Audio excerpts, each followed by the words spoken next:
তো এখানে দেখো 1 নম্বর দিয়ে একটি চিত্র রয়েছে, যেটা তোমার রাজশাহী বোর্ড 2024 সালে এসেছে। এখানে 2 মান এবং থিটা দেওয়া আছে, মানে এস এর মান 2 এবং এ এর মান 3 দেওয়া আছে। চিত্রে সাইন বি সমান কত? তো সাইন বি মানে এটাকে তোমার থিটা কোণ কল্পনা করতে হবে, সূক্ষ্মকোণ ধরতে হবে। তো সাইন হচ্ছে, তোমরা জানো যে সাইন হচ্ছে লম্ব বাই অতিভুজ, তার মানে এখানে অতিভুজের মান নেই, অতিভুজের মান বের করতে হবে।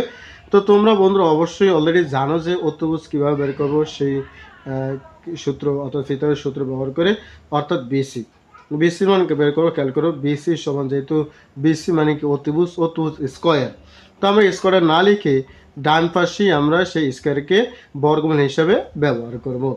আর এসি স্কোয়ার মানে অতিভুজ, এসি স্কোয়ার বুঝছো, মানে লম্ব স্কোয়ার, লম্বের মান 2, BC square AB square, AB মান হচ্ছে কত বলো তো 3, তো 3 উপর স্কোয়ার, তার মানে এখানে 2 দুগুণে 4, এখানে 3 3 9, বলো তো কত হয়? 9 আর 4 হয় 13, তার মানে আমার এটা হচ্ছে 13। এখন বলো সাইন বি, সাইন বি